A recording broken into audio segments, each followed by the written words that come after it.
सभी लोग चाहते हैं कि भगवान की रहमत मेरे ऊपर बरसे, भगवान की कृपा मेरे घर में ही बरसे, अरे मेरे ऊपर ही बरसे, और इतनी बरसे कि किसी पे भी ना बरसे। हम भगवान की कृपा तो बहुत चाहते हैं, तुम हमसे चाहते तो बहुत हो, लेकिन हम भगवान के लिए कितना करते हैं इस पे हमारा कोई ध्यान नहीं जाता। सामने वाले से हम चाहने वाले तो बहुत हैं, लेकिन सामने वाले के लिए हम क्या करने वाले हैं इस पे हमारा कोई भी ध्यान नहीं है। और ध्यान रहे, पहले वो श्रम मांगता है, उसके बाद तुम्हारे लिए कुछ करता है। तुमने कुछ किया नहीं, पहले तुमने किया नहीं है, वो भी तुम्हें पहले करना पड़ता है, विदाउट कंडीशन के, सिर्फ भक्ति से, सिर्फ श्रद्धा धर के, सिर्फ विश्वास करके, सिर्फ भक्ति से अगर तुम करते हो तो वो तुम्हें देगा, वरना वो देने में भी सक्षम नहीं होगा, देगा भी नहीं, देता भी नहीं है। देता तो उसे है जो निस्वार्थ भक्ति करता है, उसे भर के देता है, लेकिन जो स्वार्थवश भक्ति करता है उसे गिन के देता है। क्योंकि तुमने भी तो गिन गिन के भक्ति की है, तुमने भी तो थोड़े समय के लिए भक्ति की है।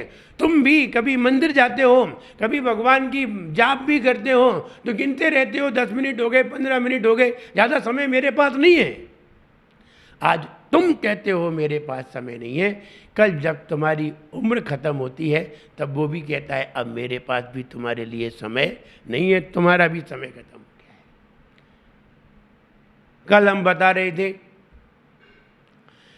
बता रहे थे जितना तुम करोगे, जितना तुमने अच्छे काम किया है, जितने समय तक अच्छा काम किया है, उतने समय तक ही तुम्हारा मन प्रसन्न रहेगा। तुम चाहो कि हम 2 घंटे अच्छा काम करें और 20 घंटे हमारा मन अच्छा रहे, हो ही नहीं सकता है, होता ही नहीं है। इसलिए हर आदमी का मन बदलता रहता है, कभी अच्छा होता रहता है, कभी खराब होता रहता है। अच्छे व्यक्तियों का भी कभी खराब हो जाता है और खराब व्यक्तियों का भी कभी अच्छा हो जाता है। कभी जो क्रूर परिणामी होते हैं, कसाई होते हैं, रागी द्वेषी भोगी होते हैं, लड़ाकू होते हैं, पापी होते हैं, उनके मन में भी कभी करुणा के भाव आ जाते हैं, और कभी करुणाशील व्यक्ति को भी कभी क्रोध आदि भी आ जाता है, सब होता है।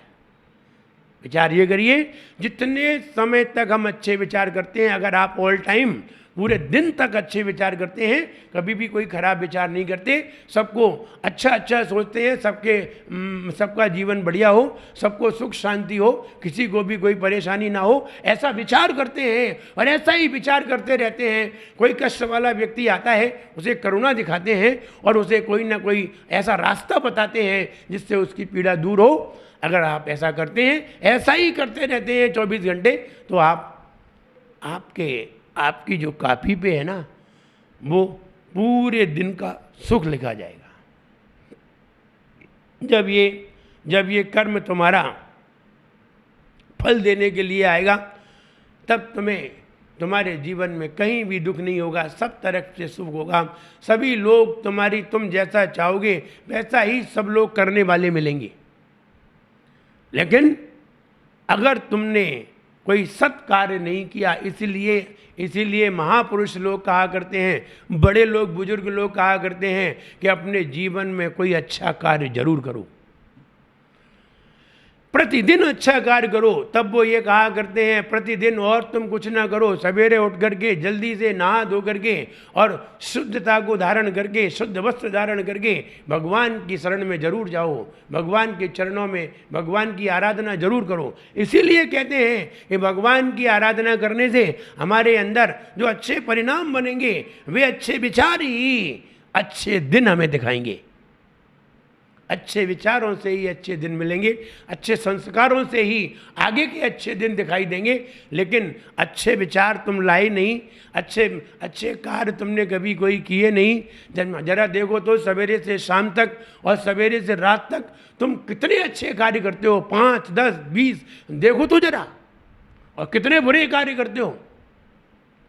कहीं भी आपके जीवन में कोई अच्छा कार्य नहीं दिखता, सारे स्वार्थ के काम करते हो, अपने लिए करते हो, अपने परिवार के लिए करते हो। और अपने लिए करना, अपने परिवार के लिए करना, ये कोई परोपकार नहीं है, ये तो स्वार्थ है, और ना इससे कोई तुम्हारी किस्मत बनने वाली है। तुम अपने परिवार को करोड़ों रुपया तुम दान में दे, करोड़ों रुपया उन्हें दो, करोड़ों रुपया कमा करके उन्हें दे दो, करोड़ों की संपदा दे दो, एक रंच भी पुण्य नहीं होगा।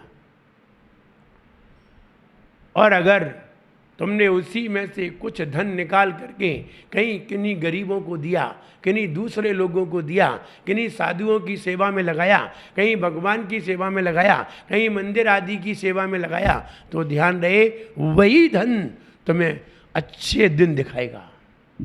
अपनों को दिया हुआ धन अच्छे दिन दिखाने वाला नहीं है, बल्कि कभी कभी तो खराब दिन दिखाने वाला है। तुम अपनों को देके तो देखो, फिर आगे देख लेना कितने अच्छे दिन तुम्हारे आते हैं। भाई तुम्हें बाहर निकाल करके खड़ा कर देते हैं, भाई तुम्हें भीख मांगने को मजबूर कर देते हैं, ऐसे ऐसे लक्षण सुनने में आते हैं, ऐसे ऐसे कभी कभी बच्चों ने ऐसे कार्य किए हैं। एक बच्चे ने सारे पैसे को इकट्ठा करके, सारी जमीन बेच करके और पिताजी को बाथरूम में बंद करके खुद यूएस के लिए रवाना हो गया। अपने बाप को मरने के लिए बाथरूम में बंद करके भाग गया। ये बात अलग है कि वो पिताजी की जान बच गई, किन्हीं कारणों बस कोई व्यक्ति आ गया और आकर के उसने उन्हें बचा लिया। लेकिन अपने बच्चों ने, अपने लोगों ने सारा सामान लेकर के, जमीन बेच करके, सारे पैसे लेकर के खुद भाग गया। कहो अपनों से तुम्हें आनंद मिला कि दूसरों से? और यही धन अगर हम गरीबों में बांट देते, अगर यही धन कहीं संतों की सेवा में लगा देते, तो हमें इतना पुण्य मिलता, इतना सुख मिलता कि तुम खुद ही नहीं समा पाते। जब व्यक्ति दूसरों के लिए दान करता है तो लोगों के द्वारा उसे दुआएं मिलती हैं, और अपने बच्चों के लिए देता है तो बच्चों से किसी को दुआ नहीं मिलती। बच्चे दुआ नहीं देते, दुआ तो बुजुर्ग लोग दिया करते हैं। और तुमने अगर अपने बच्चों को दिया, तुमने अगर अपने लोगों को दिया, तो बताइए कौन तुम्हें दुआ देगा? कौन तुम्हें लड़कियां दुआ देंगी? कौन लड़के दुआ देंगे? कोई दुआ देने वाले नहीं है। लेकिन अगर आपने किन्हीं गरीबों को तुमने दिया है तो गरीब लोग तुम्हें डेली दुआ दिया करेंगे। बहुत बढ़िया सेठ जी थे, बहुत बढ़िया आदमी थे, और उन्होंने हमारे लिए ऐसा किया है, वो दुआ देंगे, और उनकी दुआ तुम्हारे अच्छे दिन सामने ला देगी। बड़ों की दुआएं, बुजुर्गों की के आशीर्वाद, ईश्वर की कृपा, गुरुओं का आशीर्वाद हमारे जीवन में अच्छे दिन ला देता है। अगर गुरुओं का आशीर्वाद न मिले और ईश्वर की कृपा तुम्हारे ऊपर ना हो, तो तुम अपनी जिंदगी में कभी भी अच्छे दिन नहीं देख सकते।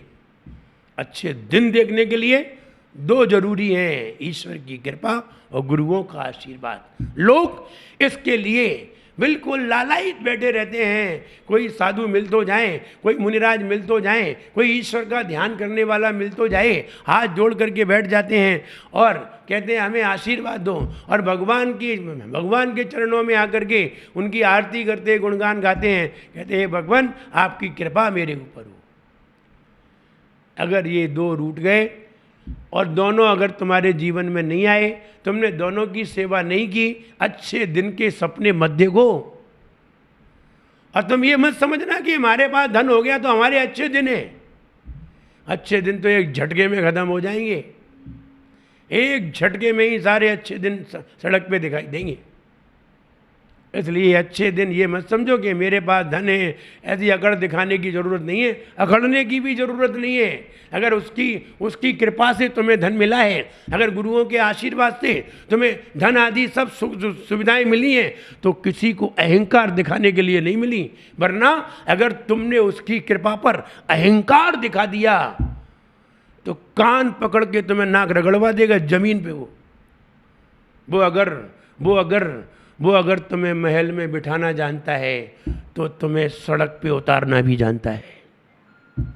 वो अगर छप्पर फाड़ के देना जानता है तो फर्श उखाड़ के लेना भी जानता है। वो तुम्हें बढ़िया ड्रेस पहनाना जानता है तो तुम्हें खुलेआम नंगा करना भी जानता है, उसे सब आता है। इसलिए उससे डरिए। उसने तुम्हें जो धन दिया है, उसने तुम्हें जो वैभव दिया है, उसने तुम्हें जो विभूति दी है, उसने तुम्हें जो संपदा दी है, इस पे इतराने के लिए नहीं दी। ये तो तुमने कोई सत्कर्म किया था, उसके परिणाम के बदले में तुम्हें मिला है। और अगर तुम इतराए तो उसके सामने सारा इतराना भूल जाओगे। तो हम ये कहना चाहते हैं, अगर तुम्हें अच्छे दिन देखना है, दिन देखने के लिए अच्छे कार्य करना सीखो। ये नहीं है हमारे पास धन मिल गया। अक्सर लोग धन पाकर ही धर्म को ज़्यादा भूलते हैं, धन पाकर ही साधुओं को भूल जाते हैं, साधुओं की सेवा भूल जाते हैं। कौन साधु, कैसे साधु? और साधुओं से भी अकड़े बिना नहीं रहते, उनके सामने भी अपनी अकड़ दिखा देते हैं। जिस साधु के सामने दुनिया, कोई भी दुनिया में व्यक्ति अकड़ नहीं सकता, उनके सामने भी हम अपनी अकड़ दिखा देते हैं, उनका भी अनादर कर देते हैं। तब ईश्वर देखता है, वो कहता है आज तुमने किसी साधु का अनादर किया है। साधु का अनादर क्षम्य नहीं होता, इसमें क्षमादान नहीं मिलता है, साधु के अनादर का दंड होता है। अगर तुमने सरल स्वभावी कोई साधु का अनादर किया है, जो निहत्ता था, तुमसे कुछ नहीं कह रहा था, भगवान का स्मरण कर रहा था, तुमने उस पर धूल भी फेंक दी, तो ध्यान रहे इसके बदले में वो तुम्हारे ऊपर धूल नहीं फेंकवाएगा, तुम में डंडे लगवाएगा। ये मत समझना। धूल फेंक के तो देखो, दो शब्द तुम साधु के लिए फेंक के तो देखो, दो शब्द गाली के साधु को दे के तो देखो, वो तुम्हें 1,00,000 गाली दिलवाने के लिए तैयार हो जाएगा। इसलिए आप भूलिए मत।